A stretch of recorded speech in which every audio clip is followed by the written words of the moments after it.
Support comes from the Missouri Forest Products Association, saluting Earth Day on April 22nd with an ongoing commitment to help offset carbon emissions with sustainable harvesting of Missouri forests. Details at choosewood.com. Glass Manager, I just think it's his best play. It's my favorite of his plays. I'm not sure if Carrie agrees with me with that, but it's my favorite play. It's both of your favorite plays. Wow. And I like the fact that a new generation will be introduced to it because it used to be required reading in our school system, and I don't believe it is anymore. So I'm encouraging high school teachers who have Zoom classes to take advantage of our 11-day offerings. You may think you know the Glass Menagerie, but the version being mounted this year by the Tennessee Williams Festival St. Louis is like nothing you've seen before, because you won't be seeing it. I learned all about it on today's St. Louis on the Air. And before we move on, I want to remind you that the biggest source of St. Louis Public Radio's funding comes from listeners like you. Because you value what you hear on St. Louis on the Air, donate today. Go to stlpr.org/donate. That's stlpr.org/donate.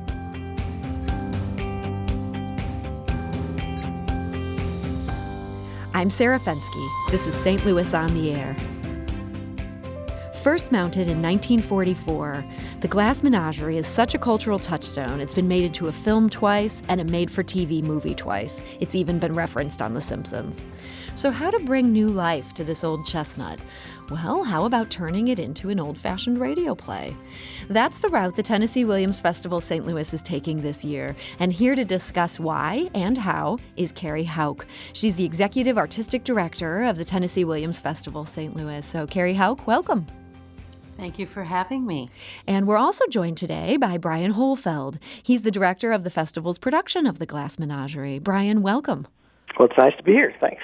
So, Carrie, so many theater companies are moving their productions to Zoom during this pandemic. What made you decide to go with a radio play instead? Well, of all playwrights, I think the language of Tennessee Williams lends itself to the radio. I personally achieved Zoom fatigue very early on. We all have so many meetings and work, and I teach at Webster's, so my classes are on Zoom. And I think we all have a need to step away from our laptops and gather with whoever we can gather safely with. I loved the radio segment prior to this. It is everything old could be new again. My husband and I really, honestly, even though I've heard all of the work that we've done on these pieces so many times, we always look forward to gathering in the living room and listening to them, as our little pod right now. It feels like such a treat, whereas another Zoom meeting just feels like an obligation here. And Carrie, I have to wonder, what came first, the decision to do these as radio plays or the decision to make the Glass Menagerie the centerpiece? Well, I'll tell you, I like to work and I like to hire actors and creatives, and we actually produced a series of one-act radio plays this summer to see if they would succeed, and they did.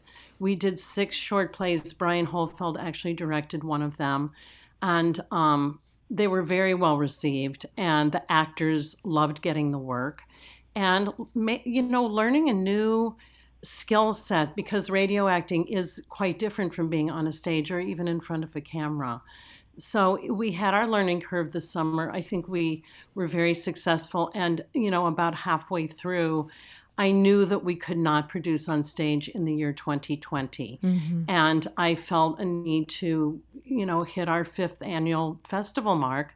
So I moved the whole shebang to the airwaves, and it is the full festival. Well, Brian, you've had a successful career as a writer and an executive producer in Hollywood.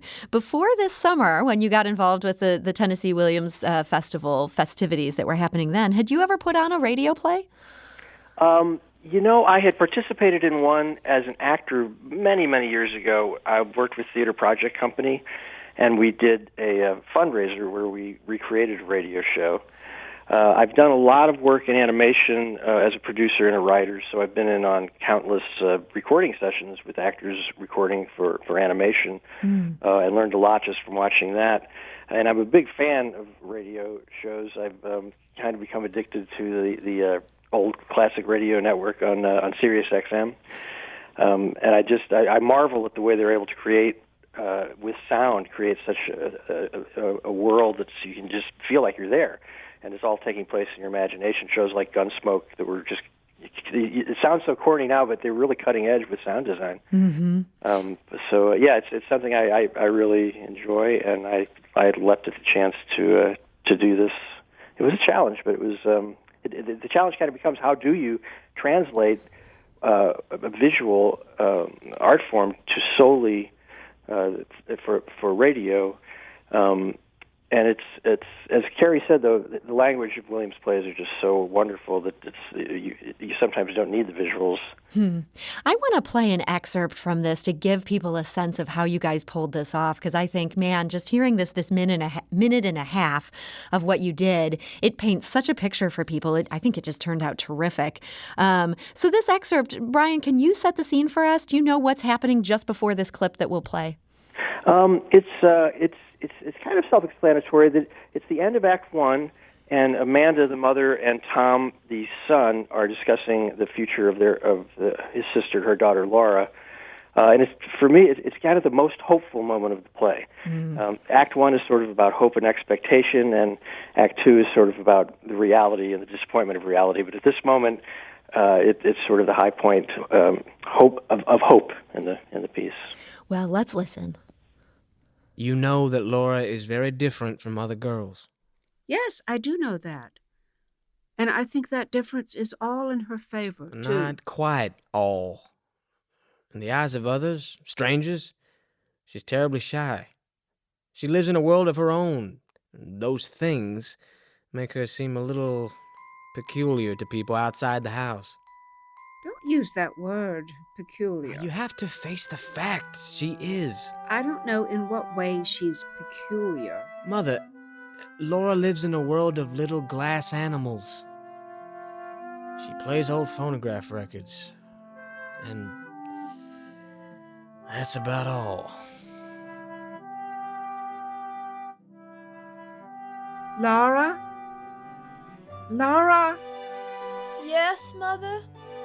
Let those dishes go and come in front. Laura, come here and make a wish on the moon. Moon. Moon? A little silver sliver of a moon. Look over your left shoulder, Laura, and make a wish. Now, darling, wish.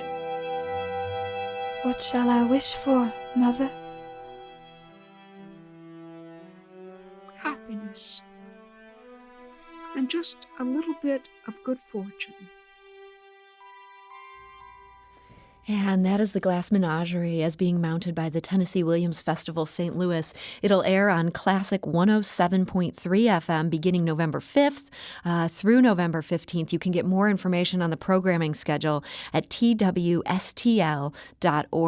Again, that's the Tennessee Williams Festival St. Louis. Man, just hearing that clip, it's hard not to get a tear in your eye. That play is such a moving play. And Brian, the sound design, as you mentioned, is really such a big part of it. Can you give us an example of how you incorporated sound into this? Well, the piece you just heard is backed by some original music that was written just for this production. And Brian, don't be too humble here. I understand you composed this original music for this production. I did compose it. I worked with a young composer named Oliver Quapis, who is really talented, and he sort of took the simple melody that I made and wove it into that really wonderful orchestral piece that you hear at the end. So there's several elements of music. There's the original music as score. There's a lot of old records that Laura plays throughout that we hear, and we hear music from the dance hall across the street. So it was a good way, excellent way to work the music in to give it the texture. The original production had an original score, which has kind of been forgotten about. It was just rediscovered about 20 years ago by Paul Bowles. and also used sound really well. I mean, in addition to the visuals, I don't know if you've seen the director's notes yet, but as I mentioned in the director's notes, it is amazing that as wonderful as Williams' poetry is in his language, there's also that visual element of all of his plays that, you picture a guy on crutches and a woman in a slip on a bed, and you immediately know it's Cat on a Hot Tin Roof. And the same way with, the guy at the bottom of the stairs yelling Stella, you immediately know what play that is and who the author is. So to me, it's part of his genius that he is able to create those images that are so indelible, but at the same time, the language. And in Glass Menagerie, I just think it's his best play. It's my favorite of his plays. I'm not sure if Carrie agrees with me with that, but it is my favorite play. It's both of your favorite plays. Wow. And I like the fact that a new generation will be introduced to it, because it used to be required reading in our school system, and I don't believe it is anymore. So I'm encouraging high school teachers who have Zoom classes to take advantage of our 11-day offerings. Brian, I do want to ask you something that relates to this play in particular. I know Williams had left St. Louis by the time he wrote this play, and it's set here. It's set in a very specific apartment here. People believe that he drew on the apartment that his family lived on Enright Avenue in University City. And Brian, you grew up here. You live in Los Angeles now. Did you relate to this play's perspective of St. Louis as a place that he remembers almost as if it's a dream? No, I don't see St. Louis as a dream. I don't see that in a bad way. No, I think that the wonderful thing about this play is it captures that moment in history, as the introduction says, a time when there's great upheaval, but people are living in these cell-like tenements. But it's universal. I mean, it invokes the sort of red brick of St. Louis, and in the old Central West End, but it also are dealing with feelings that are universal. So while the St. Louis part of it kind of gives it a little bit of an entryway for us and a little bit of familiarity, it's definitely not necessary to know St. Louis. But it's kind of cool, though, to hear them mention, certain things, the jewel box, and which is another piece of glass that gets mentioned in the play. The jewel box there in Forest Park, that's another specific reference in this play. Right. Carrie, you've now listened to this production. I'm wondering how it changes this memory play to be able to hear it as opposed to also seeing it. Well, I think the actors have a connection that I think is stronger than it might have been had we all been able to be on a stage with set and costumes, and they found this way to connect so beautifully as a family vocally, because they really hadn't met until the day we recorded. We rehearsed via Zoom, and these four actors just found so much magic in these words. And again, because the words were the focal point, I think that there was a lot of conjuring that had to occur. And you'd mentioned that there are some challenges that come with voice acting. This is different than acting if you're on a stage and people can see you. What are some ways that you helped them, or that, Brian, I don't know who this question is better for, and I apologize for that, but what are some of the ways you helped orient them in this new medium? Well, I think Brian should address this, but I do want to say that, again, at this point, we've heard so many quote-unquote readings over Zoom, and it was really important to me when we had auditions that even before the actors had their audition, that they understood that this was playing these scenes as they would if they were on a stage, and these were not to be readings, but fully produced plays. Brian, were there any techniques that you used to help them get a grasp on what works for this medium? As Carrie just mentioned, people think, when you're doing a radio play, you have to sort of emote and use your voice to be very dramatic, but it's kind of the opposite. And I encourage them to play it as if it were on camera, just to keep it very intimate and very low and very conversational. And also kind of a trick that voice actors use, it's not a trick, it's actually part of the technique, is just to break down that sentence into as many different things you can play as possible. And it just kind of brings a spontaneity to it. So it is not a reading, but it is actual I mean, I feel like I'm, listening in on these characters. So it's, Brian, give me an example of that when you say break it down into as many things as possible. How would you do that? For example, like in Amanda's has a couple of long soliloquies about her girlhood, and she's conjuring this past, and every phrase is kind of, instead of just kind of going through, so and so did this and he did that and he did that, you just break it down into every beat, into every action, and give them as much to play as they can, and they found it. They kind of dug in there, and it was such a great cast. I didn't have to do much at all. They all responded so well, so quickly, and I couldn't be happier with that. And, one of the things that we've learned about Zoom and everybody doing things remotely during this pandemic is you can find talent from anywhere. Were these all St. Louis actors, or did you cast a wider net? Well, actually, Brenda Curran is a New York actor, and I met Brenda through my Tennessee Williams world outside of St. Louis, in New Orleans and Provincetown. And she is such a marvelous interpreter of Williams, like, no other. Elizabeth Teeter lives in New York, but came home to stay with her parents because of the quarantine, because of COVID. In fact, she had just begun rehearsal on a Broadway show that was short-circuited. And then we were fortunate enough to have her in our one acts this summer and have her play Laura for us. I told her years ago when I knew her through our first festival, or maybe it was our second, when she did a reading for us, that she had to play Laura one day. And the timing was impeccable. Bradley Tejeda, again, a New York actor. He was an understudy in the Tony Award-nominated The Inheritance. And again, he took a pause when the pandemic hit, and he was with us this summer and for the Glass Menagerie. So this is a superstar cast. You were able to get some talent that would have been pretty hard to get in a normal circumstance. Yes, and again, because we rehearsed via Zoom, no one really physically had to be in town until the day we recorded. And we figured it out. They were all in separate studios. Everyone was safe. Brian was phone patched in, and it really worked out well. So, Carrie, I've been so excited to talk about the Glass Menagerie because, like you guys, I really love this play, but I don't want to give short shrift to the rest of this festival. I understand you've got 2 one-man Williams productions also a part of this and a couple works that are not by Tennessee Williams. In our final couple minutes here, can you just give us an overview of some of the highlights? Yes. I would love to. Ken Page kicks off the festival with an essay that is actually one of my favorite essays called Something Wild, about Williams' work as a playwright with the Mummers. And the Mummers were a community theater group of sorts who worked out of the Wednesday Club, which is now the Link Auditorium. And that beautiful theater there still exists. Jeremy Lawrence has 2 brilliant one-man shows, one about Tom and his sister Rose, and the other about his difficult relationship with his father. Jeremy Lawrence, again, like Brenda Curran, is a brilliant Williams interpreter, and he's been with us twice before, so we're so happy to have him back.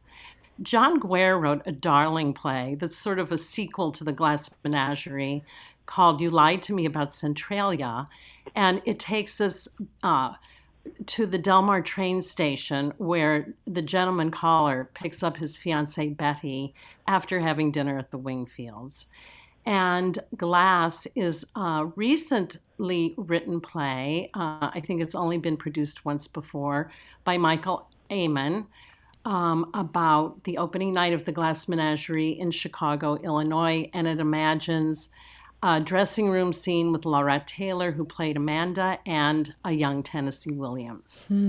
So there is a lot here to feast upon. There's a lot. And there's Zoom panels via our website with every scholar in the country. We're so lucky that, we have this gorgeous network of Williams scholars who help us year after year.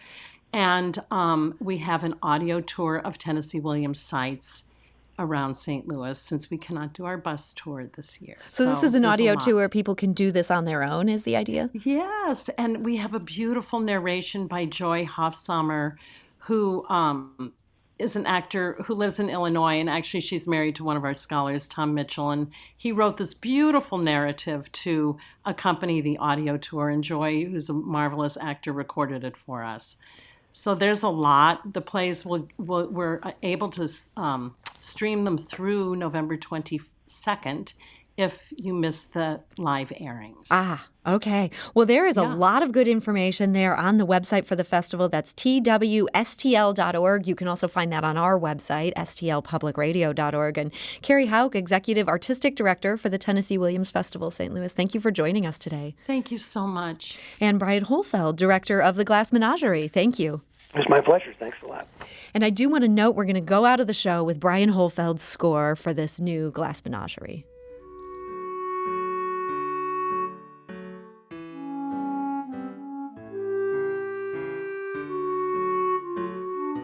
You can find all of our past episodes of St. Louis on the Air at stlpublicradio.org or subscribe wherever you get your podcasts. St. Louis on the Air is a production of St. Louis Public Radio 90.7 KWMU. Thank you for listening. I'm Sarah Fensky.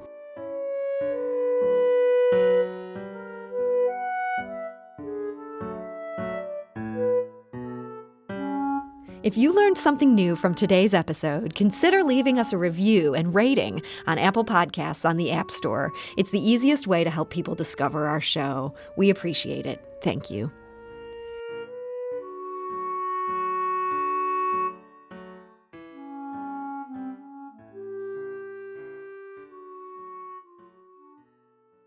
Support comes from the Missouri Forest Products Association, saluting Earth Day on April 22nd with an ongoing commitment to help offset carbon emissions with sustainable harvesting of Missouri forests. Details at choosewood.com.